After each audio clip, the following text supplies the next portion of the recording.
Greetings, denizens of the digital world. It is I, the Serial Killer, coming to you live on day 60 of the year of vlogging dangerously. And today, well, today I'm clean-shaven, which I forgot to be when I walked out the door yesterday. Had to quickly come in and change. I'm a little tired because I was so full of energy I only slept 4 hours, and I've got a fun one today. Now, I never got into it, but I know that my mother and certain others, for a time, and some still now, people I know, got into the geocaching thing. And the geocaching thing is a very interesting concept.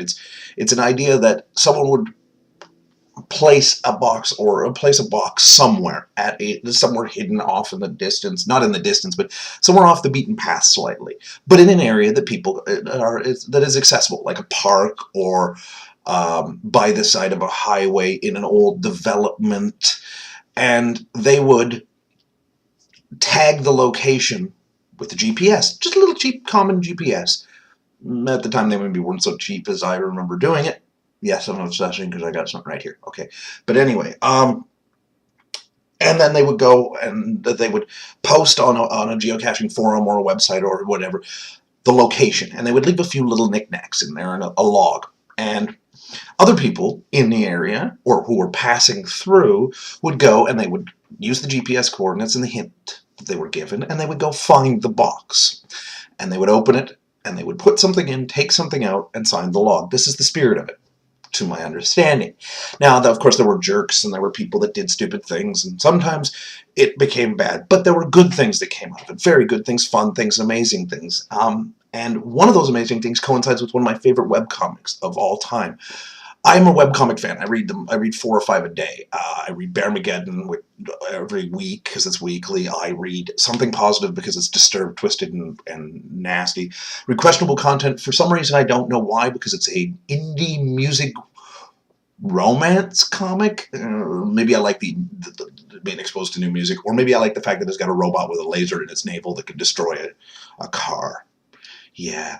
Anyway, I also read a few others that I cannot recall at the time. Multiverse, which is from the creator of Goats and whatnot. But XKCD is one of my favorites. It's the one that I need to see every time it's out. Oh, and Dr. McNinja. I cannot forget Dr. McNinja. That's another one. Gotta love Dr. McNinja. I've met Chris Hastings before. He gave me a little tiny ninja at a convention. And he drew a really cool picture of a poster thing. And Jeff Jacques of Questionable Content drew a character thing for me at a convention too. But that's another thing. That's Emerald City Comic Con. That's coming up. I'm probably going to maybe see them in there again. They won't remember me. Trust me. Anyway, they won't remember me at all. Trust me. They see a lot of people every year. And I'm just one guy in a crowd. But anyway, Randall Munroe, the creator of XKCD, used to be a programmer and roboticist for NASA. The man's a brilliant man. He's got a bunch of little websites. He does a bunch of projects, but one of them is a geocaching forum/website. And he created a program for this website that it's an algorithm that runs, and it creates a unique location, well, a semi-random unique location around the world for every day. And it's got a bit of a following. People trying to, hey, I'll find that location. And, you take a picture or something there. The other day had perhaps one of the most epic coincidences / bits of awesome ever for the internet and the real world colliding in a way that's just crazy. This geocaching algorithm that he created, this program, came up with a location that was almost at the South Pole. Now, you're figuring, oh, come on, it's at the South Pole. Who the fuck's going to go see that? Scientists. Oh, God, I love scientists. Scientists. There was a group of scientists that were already in Antarctica, in the vicinity, and decided, hey, let's go do the geocache. Geocaching South Pole exploring scientists. That is just badass. That is badass on so many levels and awesome. I'm going to link the article down below, that his vlog entry down below. I got to remember more often to read his blog entries, because he's got some crazy projects. This is a man who did a map of the internet as if it was the world by proportion of groups on it, like Facebook and Twitter and MySpace and things like that. He did several of them. He's a man who did a cost of living chart, kind of, that showed the cost of items in proportion to each other by block sizes. He did a radiation chart.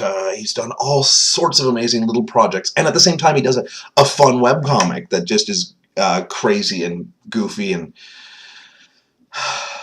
brought to mind the fact that every time I see Ron Paul now, thanks to him, I think Tron Paul activate, and think Ron Paul's going to turn into a light cycle with an American flag coming out the back of it. Don't ask. Just read the webcomic. Check out the link below. I'll link the comic. I'll link the webcomic. I'll link the link below, and I'll link probably one of my favorite comics, if I can find it, of the entire thing. Geocaching at the South Pole.